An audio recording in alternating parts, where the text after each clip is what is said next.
আসসালামু আলাইকুম সবাইকে।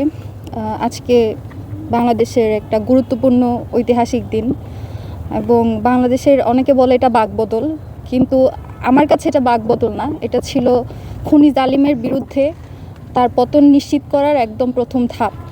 শহীদ আবু সাইদ যেভাবে বুক পেতে দিয়ে আমাদের জন্য বিজয়টা ছিনিয়ে আনার পথটা তৈরি করেছিলেন, পরবর্তী 16 জুলাই থেকে 36 জুলাই পর্যন্ত আমাদের ভাইয়েরা জীবন দিয়ে সেটাকে নিশ্চিত করেছেন। আমাদের আসলে খুবই কষ্ট লাগে যখন আমরা দেখি যে কোনো শহীদ পরিবারের সাথে আমাদেরকে কাজ করতে হয়। যারা ক্ষমতায় যান তাদের আসলে কাজটা কম, তাদেরকে এই পরিবারগুলোর সাথে বসতে হয় না। তারা ক্ষমতা নিয়ে থাকেন, তারা তাদের মতো করে আলিশান বাড়িতে থাকেন, তাদেরকে এই মানুষগুলোর সাথে আসলে মিশতে হয় না। এই জন্য তারা আসলে জানেও না যে এই পরিবারের দুঃখ দুর্দশাগুলো কেমন। যখন আমরা এই পরিবারগুলোর সাথে কথা বলি, কাজ করি, তখন আসলে আমাদের মাঝে মধ্যে নিজেদের উপর কি বলবো, এক ধরনের হতাশা কাজ করে যে আমরা কি করতে পারলাম। এই কাজগুলো যাদের করে যাওয়ার কথা ছিল, এই যে এখানে বলা হয় যে বেওয়ারিশ লাশ, কিন্তু এখানে তো কেউ বেওয়ারিশ না। এখানে প্রত্যেকের পরিবার আছে, তাদের ভাই বোন আছে, তারা এখনও তাদের সন্তানদেরকে খুঁজে বেড়াচ্ছে, কিন্তু পরিচয়টা জানতে পারছে না।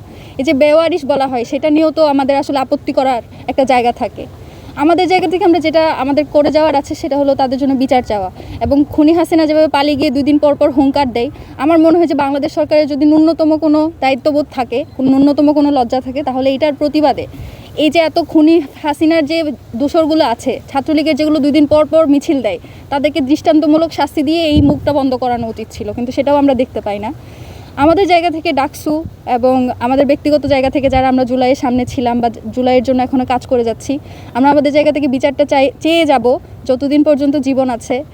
বিচার চাইতে চাইতে তো শহীদ ওসমান হাদি ভাই শহীদ হয়ে গেছে, আমাদের মধ্য থেকেও হয়তো কেউ শহীদ হয়ে যাবে, কেউ বেঁচে থাকবে।